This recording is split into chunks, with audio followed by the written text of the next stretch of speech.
Hey, what's up? I'm Rocky from March and Ash. Have you heard about the new ABX sauce cartridge? They're carefully curated top-shelf extracts that showcase unique flavors and effects of each plant. And get this, their live resin sauce cartridges focus more on cannabis terpenes and THC levels. Papaya Bomb is a must-try, with heavy fruity aromas and tropical fruit, citrus, and gassy flavors. Consumers have reported euphoric, uplifting, happy effects followed by a calming sensation. Head to marchandash.com to learn more or ask any concierge at any March and Ash. Catch you later. The information presented in this podcast is not intended to provide medical or legal advice. It is not a substitute for professional medical advice. Before using cannabis or making any changes to your treatment, consult a qualified healthcare provider. The views and opinions expressed in this podcast are those of the hosts and guests and do not necessarily reflect the views and opinions of OLOS Media or its sponsors. OLOS Media. Hey, podcast listener. If you haven't had the chance to listen to an episode of Dear San Diego, what else are you doing with your time? Okay, don't answer that. Just give me 20 seconds to make the case. First of all, polls show that open concern amongst men is down.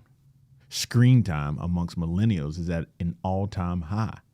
Stress among professional mothers is reaching epidemic levels. Amid all the skewing factors plaguing America and specifically San Diego, Tony Manoladas and Juan Hernandez are determined to ask the hard questions of the creme de la creme of public affairs and local communication icons. Visit olismedia.com and take a listen to Dear San Diego. It's a public affairs podcast with personality. Tony and Juan, they check bios at the door and dive into who the icons are when they're away from all the work. Check out Dear San Diego at olismedia.com or wherever you get your podcasts.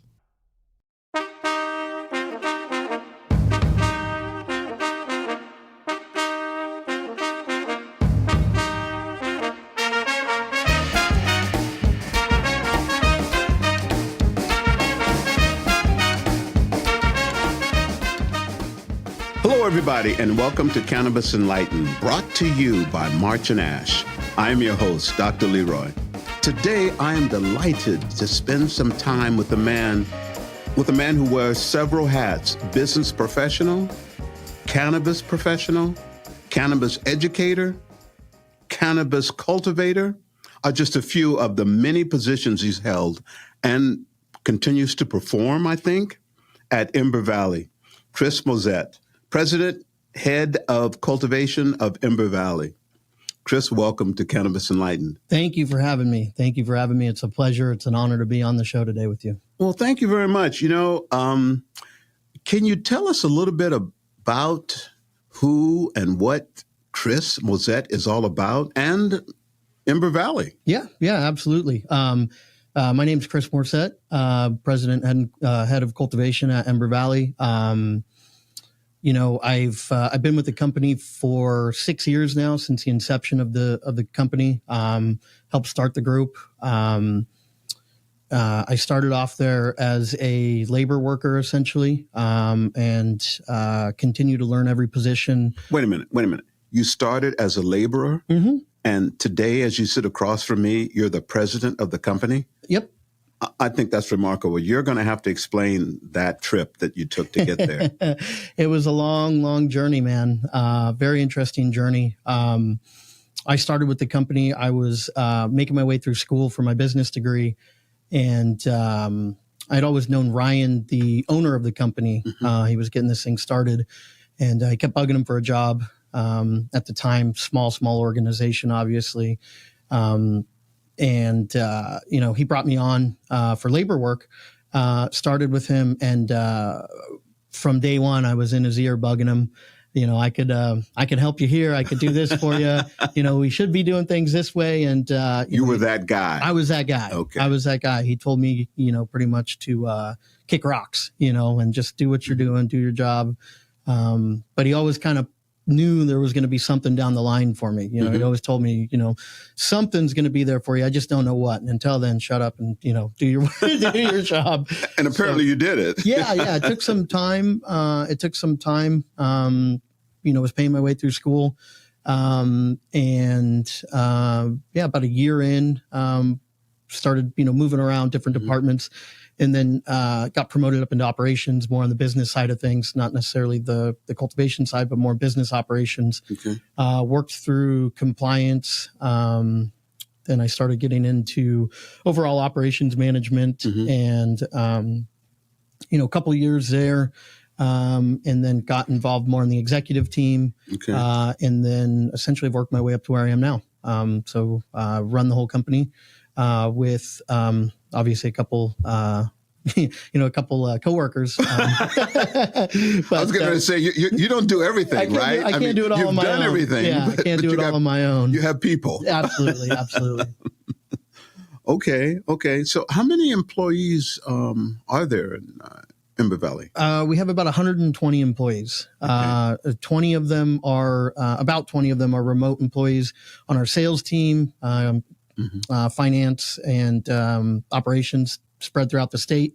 And then the other 100 employees or so are located in our cultivation facilities in Redding in Shasta County. Right. And I was going to ask you, so your main product is cultivation? Correct. So you grow cannabis, you grow the flower. Yep. So as you grow it, then what is there, once it's grown, matured, and you picked it, and what happens then? We do all the post-harvest processing, trimming, hand trimming, curing, manicuring, etc. And then we ship the product to a manufacturer or co-packer for all of our packaged goods, packaged products. Right.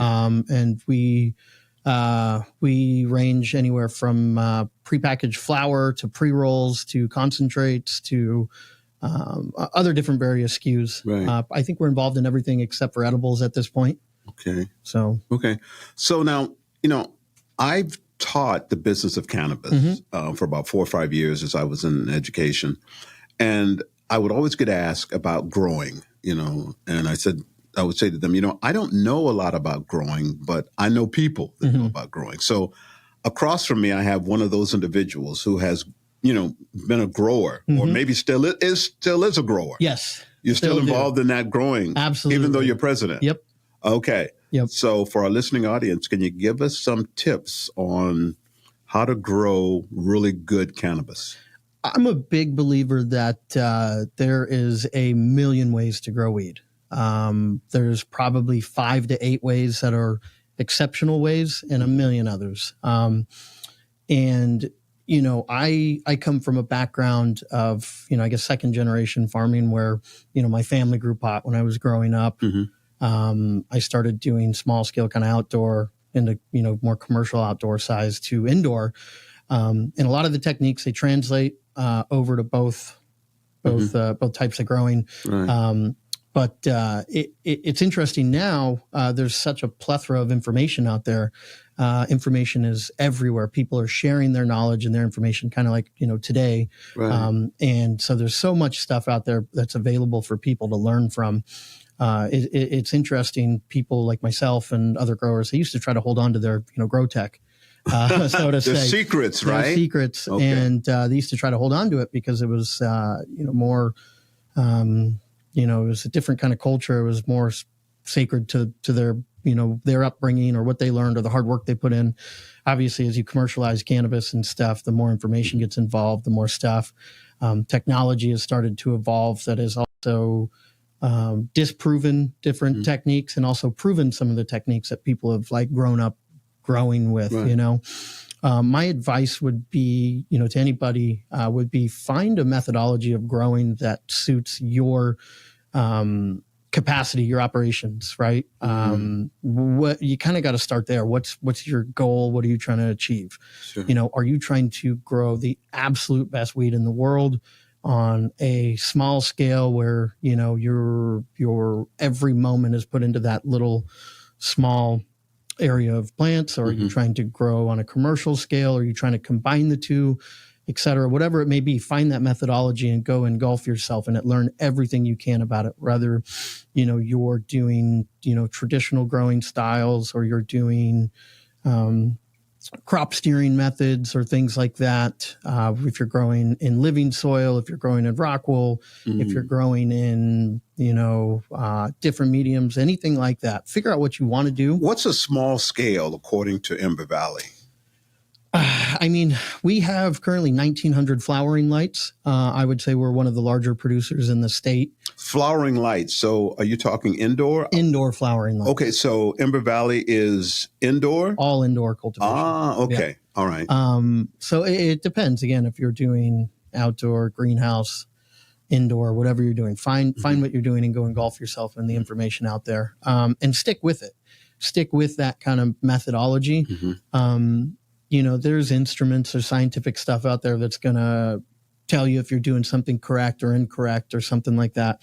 But I always tell people you're not going to figure it out unless you use your eyes, unless you learn by experience, unless you fail, triumph, et cetera, whatever it may be.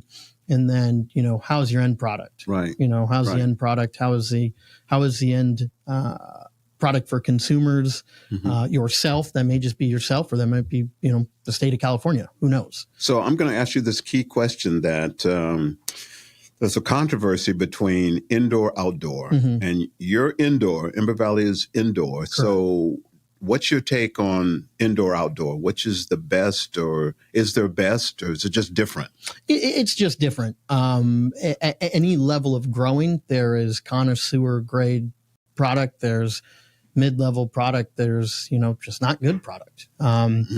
There are outdoor farms out there that produce some of the best weed in the world. No doubt about it. There's indoor farms that do the same thing, greenhouse, indoor, whatever. So it's really different from an actual product standpoint. Indoor growing is supposed to replicate an environment, right? An outdoor environment, controlled though. You don't really have Mother Nature working against you. You do to an extent with your outside equipment and stuff. But the idea behind indoor growing is that you confine it all into a room and can control everything perfectly.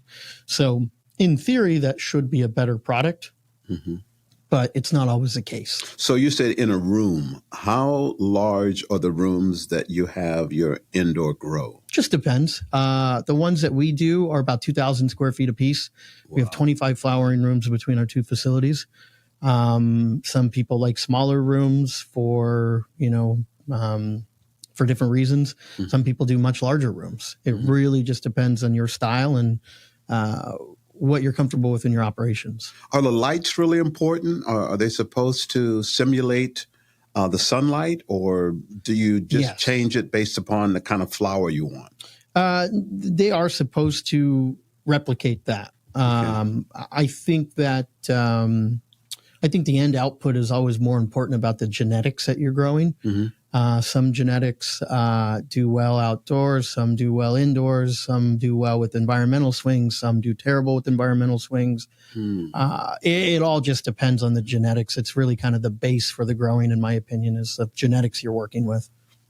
Okay, so now you had mentioned that Ember Valley is in Redding? Yep, correct. So you're in San Diego. I am visiting in San Diego. Visiting. Right now. So I'm going to ask you, what brings you here to San Diego? Like I said, I wear a lot of hats in the organization. So I'm down here meeting up with some of our sales team, kind of doing the rounds with my sales director down here, visiting some accounts. Came down specifically to do this with you. I appreciate that. Thank you very much. Came down to do that and just overall, engulfing myself within the organization and kind of our outreach and our spread throughout the state. So making sure that I'm involved in all. And have pizza too. Oh, yeah. I got a shout out to the Prince Street Pizza in downtown San Diego. Okay. Yeah. All right. Had to go get that. Had to go get the sweater. So you're a pizza guy? Absolutely. Absolutely. All right. I'm not going to ask you what kind of pizza guy you are.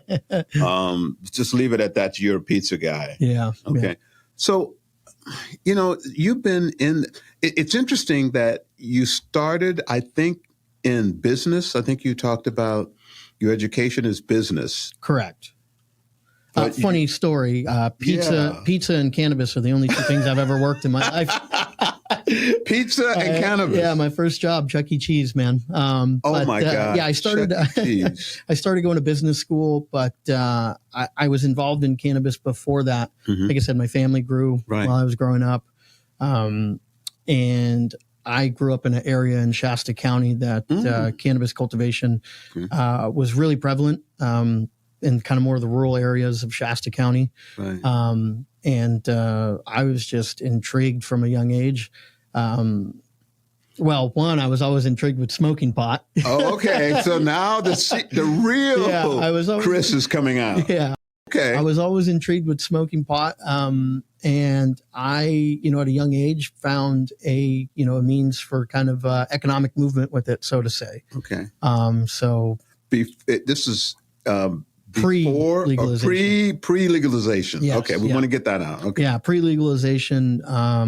This is where I was trimming for a lot of people. Okay. That's where I got my start in cannabis. The most lucrative job you can find for someone my age at the time either was growing it yourself or going and, trimming for somebody. Okay. And that was back when people were still paying $200 a pound, and Whoa. outdoor weed was going for, $2,000 a pound. Oh my God. So, that was back in, I started doing that in like 2010. And I always did that to get through school. That's how I paid my way through school and what I would go do. I had a couple stints around the state for school, different schools, different reasons, but I'd always commute back to my hometown to go work. So no school loans. I did take out some. I did Okay. a couple Okay. school loans, but nothing outrageous. So most of it was the love of cannabis. Yeah, absolutely. Okay. Absolutely. Both growing and consuming. Yep. Oh, Yeah, absolutely.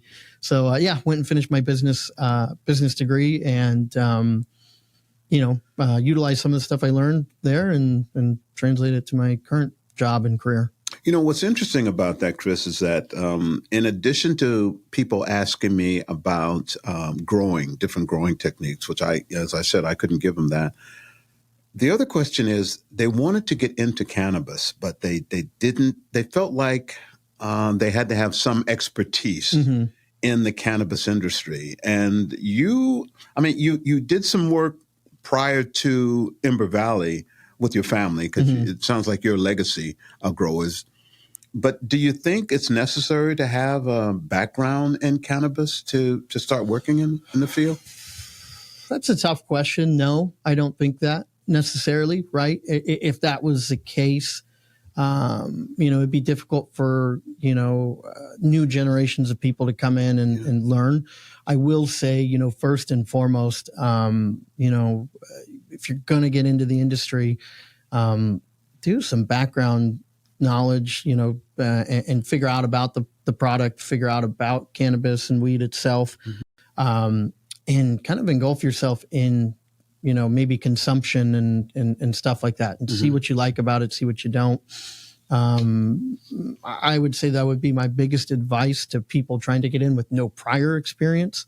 I often tell people, as well, like I come from a background where like this stuff is kind of hard to teach and it's kind of hard to make up, right? There's just different time. And I'm sure a lot of people that come from the era that I do, or prior even to the era that I come from, would tell you the same thing. There's just certain situations and certain experiences that you can't make up, you can't fake, you can't teach. I can't teach somebody what it's like to get a phone call from a friend at 10 o'clock at night saying, hey, we got to go cut down, 100 outdoor plants right now because the neighbors got chopped yesterday and they're coming for our property next. I can't teach that experience. I can't really teach how that works. You can talk about it, but like, I always have a one up on some people coming into the industry that didn't get to experience things like that. So, and did you actually do that? Absolutely. Wow. A lot of experiences like that. And those are the things that are, really difficult to teach. I think there's this misconception when people talk about, people trying to come into the industry and, take over the industry that didn't come from it.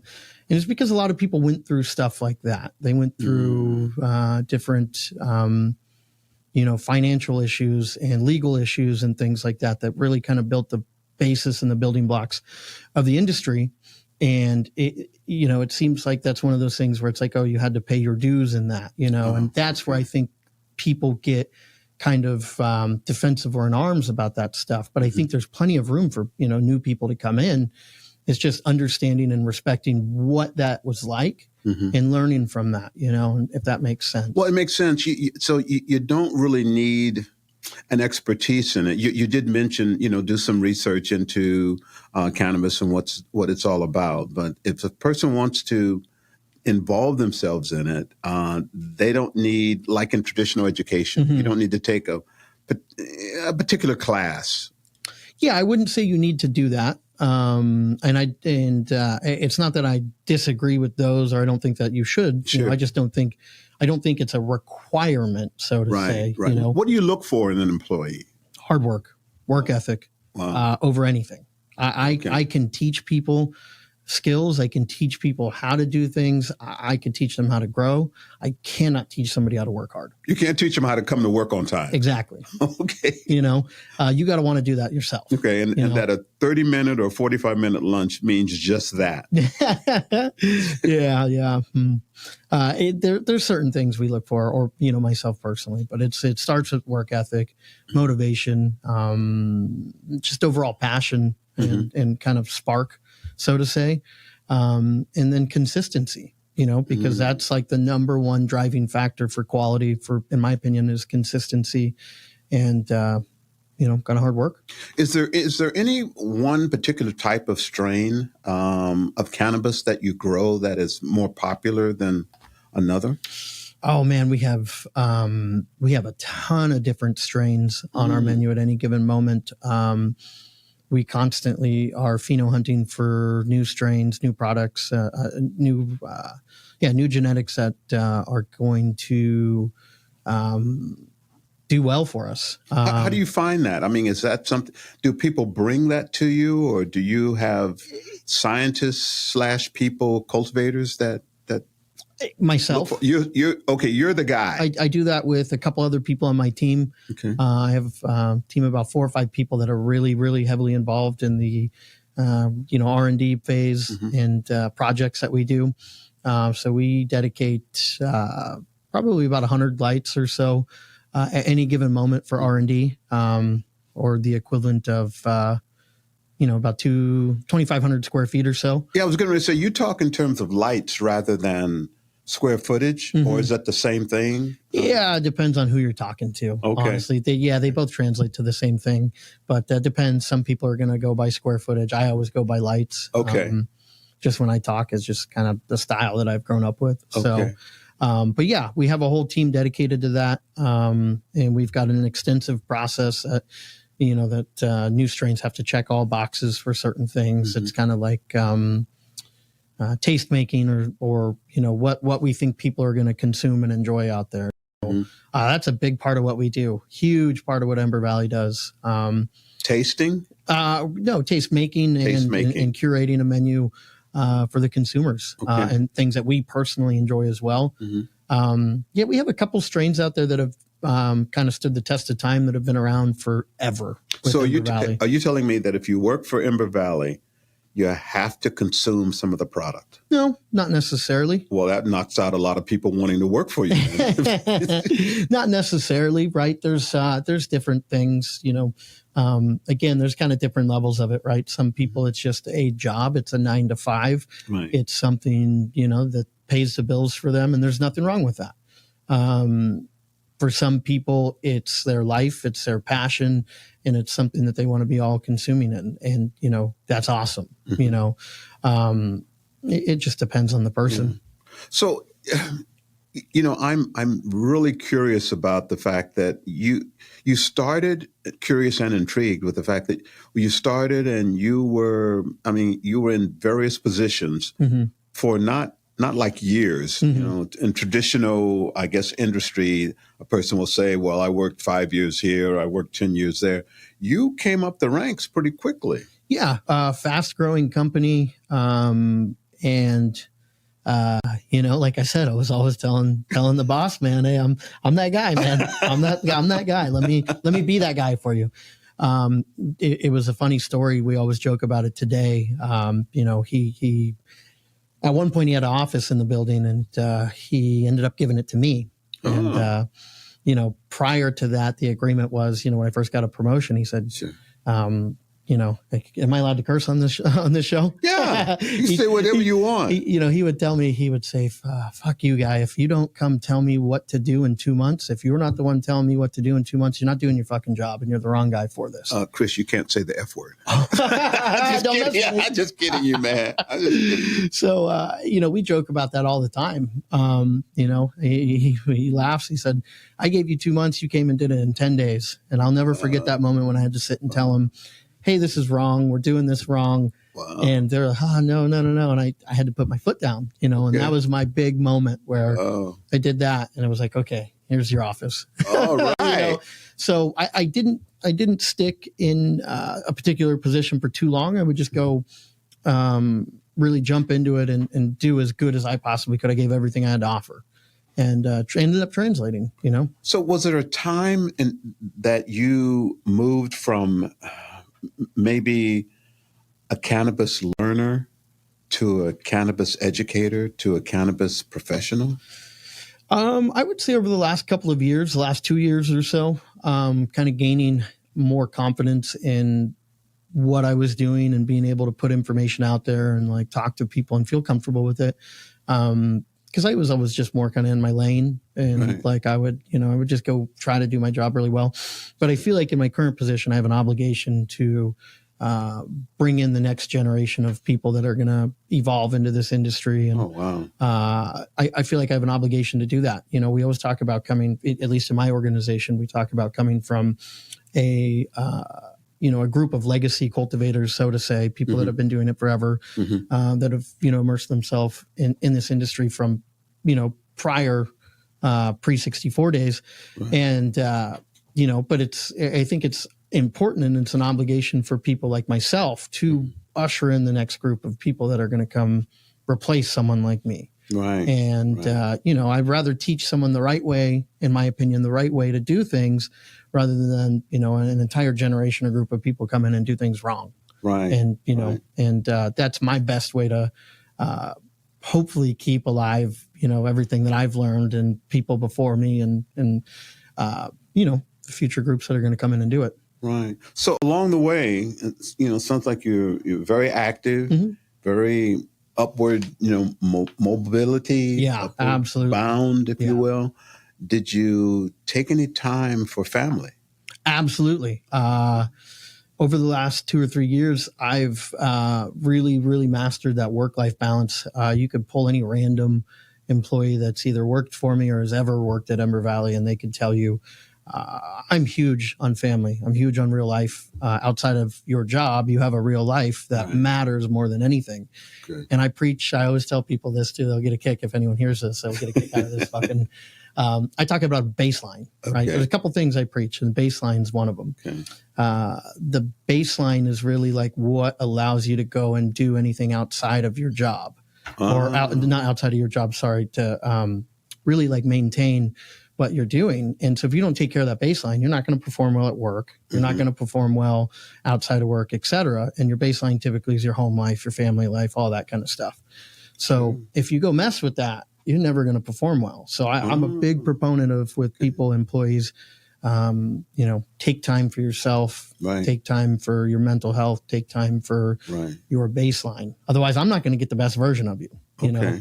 Now, that doesn't mean everyone that's listening, call out for a month. You mentioned that. Everybody's listening. As president of Ember Valley, I'm thinking that, when this, tape comes out, this episode comes out, you're going to tell all your employees that if you don't listen to if you don't listen to me, something terrible is going to happen to you. I don't want to hold it against them, but I might do some homework. All right. Next morning meeting, I'm going to ask a question.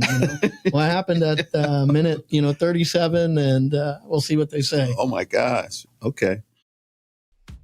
Do you ever experience occasional sleepless nights or sometimes have a difficult time falling asleep? My name is Kayla, and I'd love to recommend one of March and Ash's most popular gummies, Camino Midnight Blueberry. It has 5 milligrams of THC and 1 milligram of CBN to help promote a restful night, and you just take one before going to bed. Take it from me, I microdose with cannabis almost every night, and this formula is very relaxing for me. The secret is lavender and chamomile extracts plus that 1 milligram of CBN.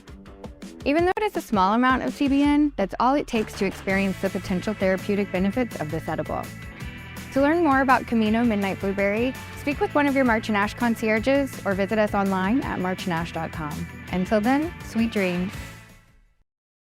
Well, listen, as president, I want to ask you your take on a few, like maybe national, global things, because as much as you have your hands in the dirt, and you talk lights, and I'm really kind of taken by the terms that you've referred cannabis to, and you've used weed, and there was another one you used. Did you say pot? Probably. Pot. Yeah. Does that come from the legacy? It's what I've grown up with, people are going to call it a million different things. Yeah. It's very interesting. And that's how I could tell that your legacy. Most legacy people are talking marijuana, they're talking weed, they're talking pot. Whereas me, Dr. Leroy, he's always talking about cannabis and flower, because I'm trying to clean up the area, the industry. Yeah. It doesn't work. It doesn't work. People always, they call it what they want. But I wanted to get your take on some maybe political type of issues that I guess are kind of like in the way, pose an issue, problem sometimes. Cannabis is Schedule 1. What would you like to see? Would you like to see it descheduled? Or would you like to see it descheduled, meaning, move down from Schedule 1? Yeah. Or would you like to see it removed all the way? I think it depends on what it would do for, I guess, the commercialization of it, right? I think if it gets descheduled, that still allows for more recreational use, right? And then if it gets removed completely, does that get into a different category of like the pharmaceutical type of thing? Yeah. I can't remember off the top of my head which one does what, but I want to continue to see it be something that people can continue to grow a culture with, an organization with. I like that. I want to see it, not just become some pharmaceutical thing that is so regulated and controlled that it turns into like big pharma stuff. Right. But I don't know the best route or option for that, but that's what I'd like to see. And then obviously, anyone incarcerated for any nonviolent cannabis, thing whatsoever, you want to see that removed, redacted, and, everybody, being able to live a life without worry on that. And then also, taking care of the people that has happened to. Right. And, that's what I'd really like to see. I hear that a lot. Does that answer that question? Yeah. Well, it's not so much of an answer as I'd just like to get your take on it, because as it is Schedule 1, it pretty much says, it has no medical significant value whatsoever. And I'm on record with differing from that, because I've had people sitting where you are, talk about how cannabis really helped them from a medical standpoint. And I agree 100% on that. Yeah, I think it has a huge medical benefit for people. I think it has its, multiple benefits, whether it's,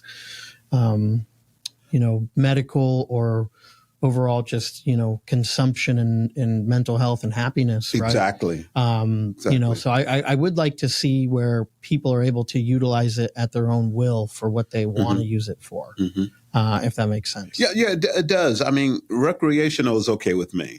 I mean, I think we could go almost anywhere. I'm willing to bet where you bought the pizza today had some type of alcohol there too. Yeah. Perhaps. And that's just illegal day and night. But, cannabis is a whole different ballgame. So to be able to have it recreational, to relaxation or for medical, I'm a big fan of either one of those.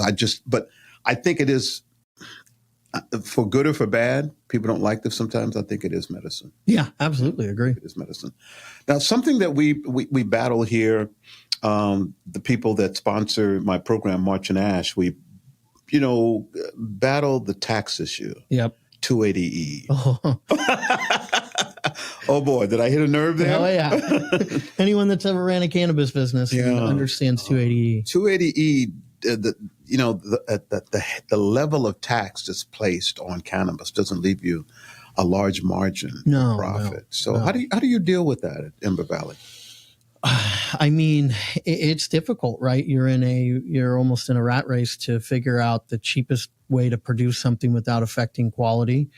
You're trying to maintain all the things that you would do and input into your product. And also, sell it for enough money to make sense of all of that. Yeah. Right. And it's just a struggle out there with the competition and everything, barriers to entry being so high for it. And as it's starting to decrease, more and more people getting in and, starting to cut corners and, eliminate a lot of the, a lot of those things where you're almost getting to the point where it's going to turn into a commodity product as such as everything typically does. Yeah. But with the 280E, it's just really difficult to run as, a typical company would, or be able to get a lot of the tax benefits or tax breaks and things like that. Is it different for you as a cultivator in terms of what you can deduct or how much tax you pay? There's slightly different things for each segment, right? Distributors pay a different tax and, at least with the state or the city level, they're based upon different things. I think, because you're in Redding, so your tax would be different than the tax that would be maybe in, Santa Rosa or San Diego. Depends on the city, the local municipality. But for us, in cultivation, we're taxed on our business tax stuff. We're based off square footage of canopy. Okay. But in terms of, the 280E stuff, that depends on what you're producing and, everything that goes under the bottom line, essentially. So Gotcha. Okay, I'm going to ask you your take on something that, you might. I mean, I think that you have, because you were there, and now you're on the, if we're looking at Star Wars, you were on the dark side, and now you're on the other side. Yeah. The black market. Market. The black market for me, the traditional market, I like to call it the traditional market. Which are for our listeners, growers or people that are in the cannabis industry that are not paying their taxes. Pre-Prop 64, I would call traditional market, the 215 era, which was the medical era, and pre state regulations. Okay.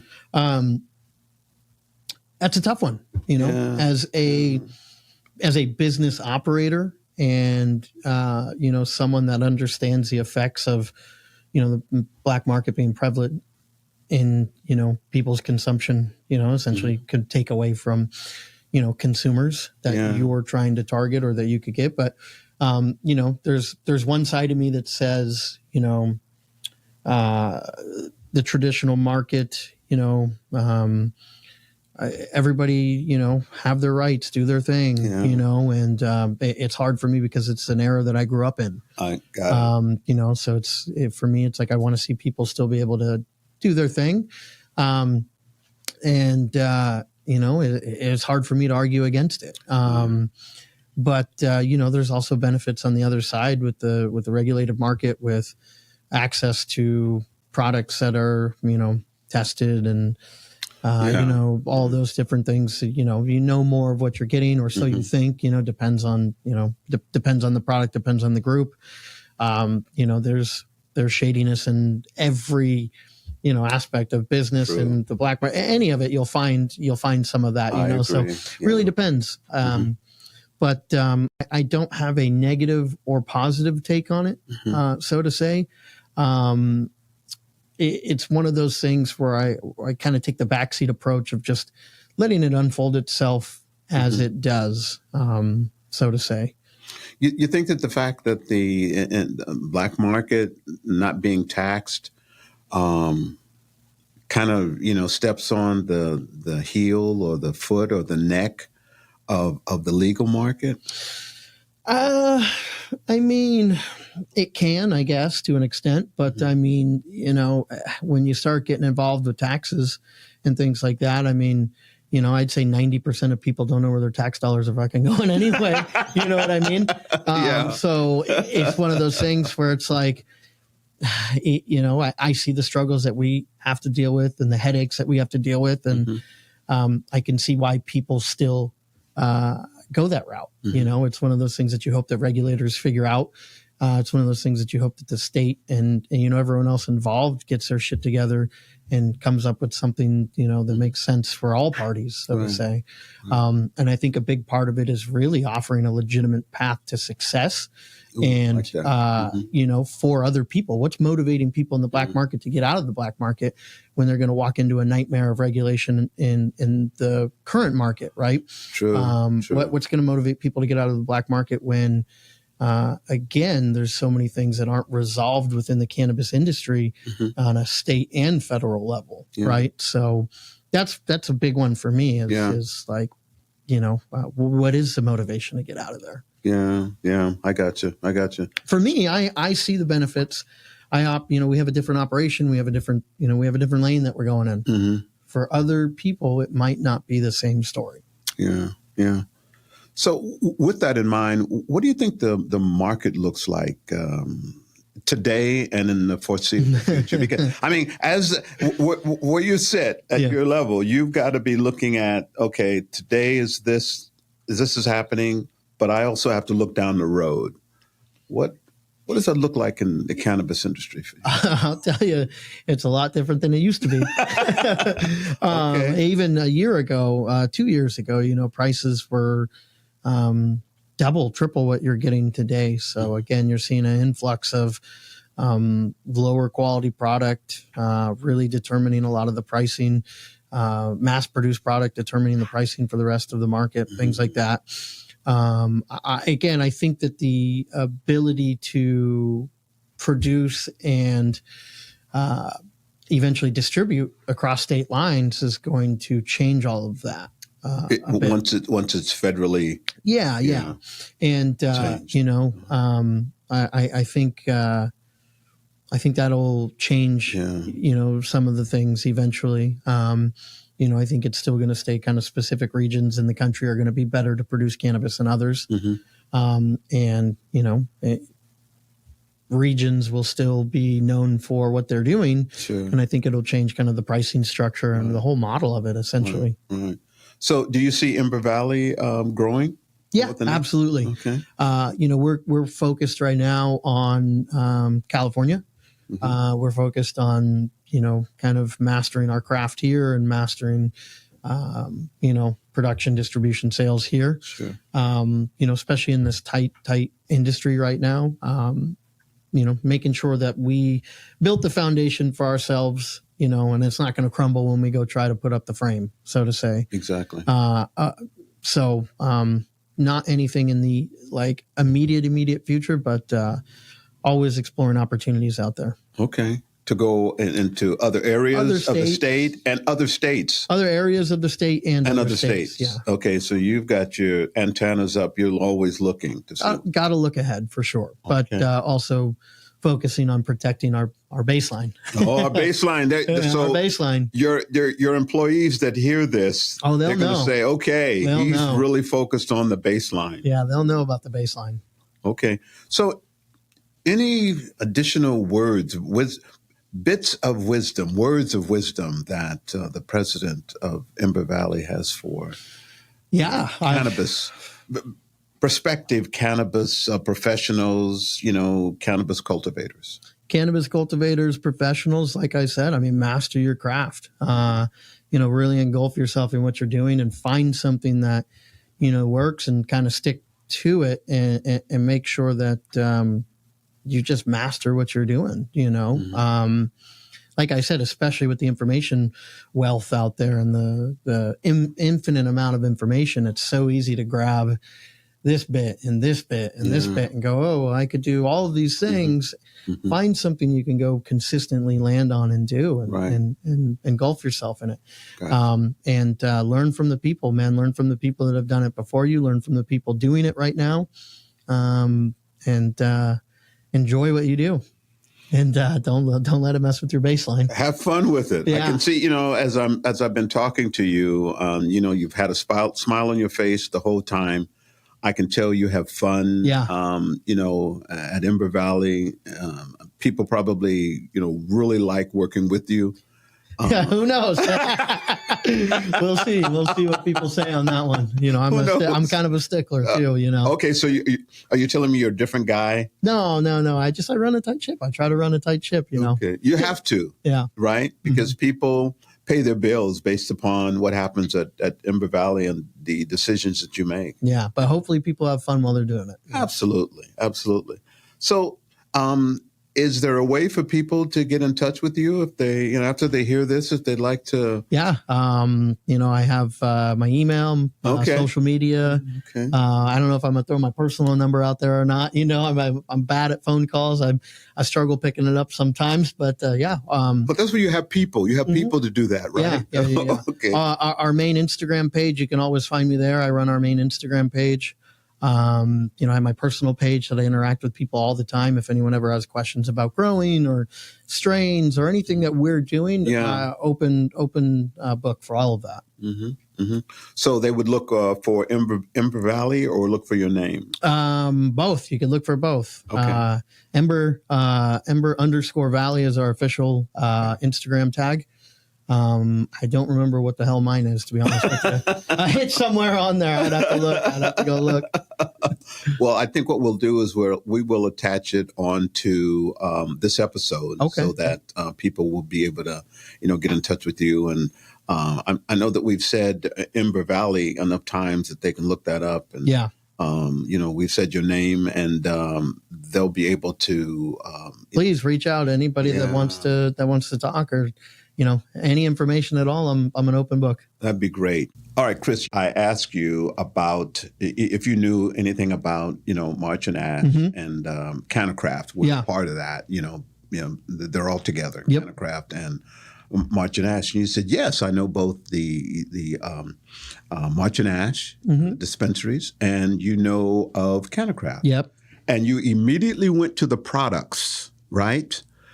Now, I thought really hard about this because you are a cannabis guy. Okay? I mean, you do that all day long. So I thought what we would do is put together. Remember I said if you're good? I said if you're good. And it just so happened that you were extra special good. I appreciate it, man. I'm looking at that. It looks great. What do we got in there? What do we got in there? Looking at that. So I'm going to push this over. And once it crosses this line, I can't take it back. I'll wait. I'll wait for it, man. So there it goes to you. I appreciate it. And you're going to find in there, I want you to open it. Can I open it? Yeah. You're going to find, you talked about ABX. Yes. Okay.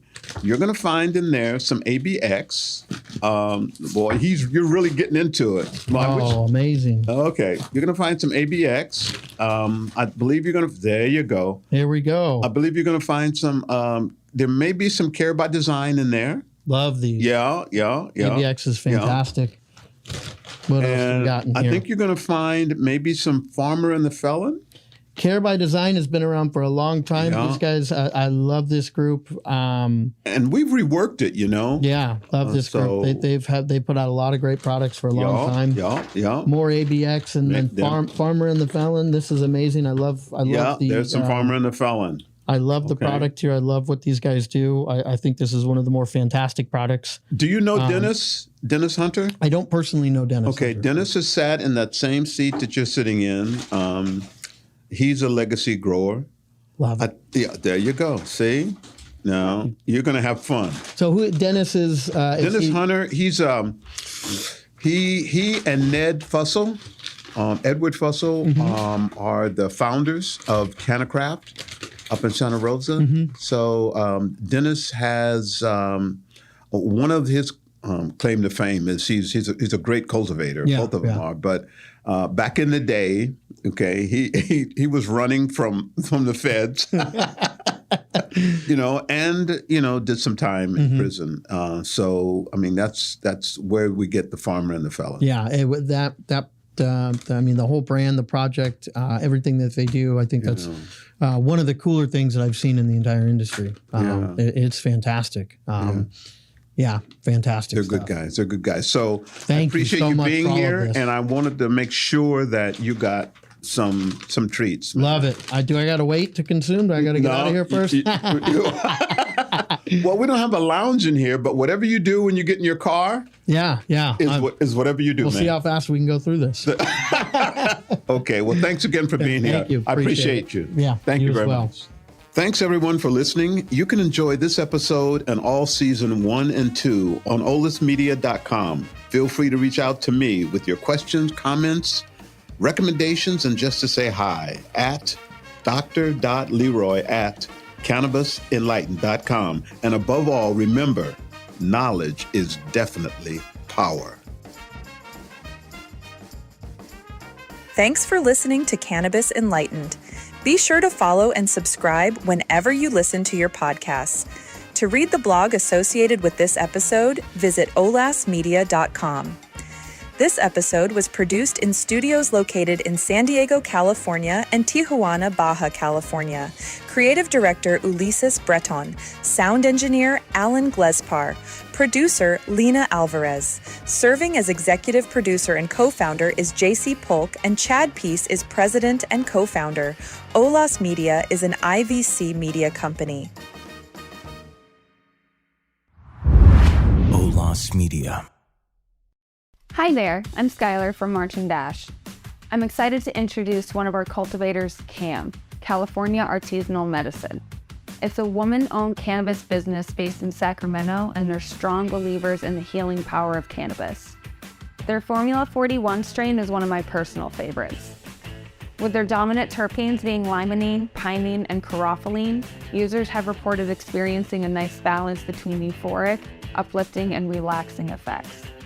Ask your March and Dash concierge or go to marchanddash.com to learn more about CAM.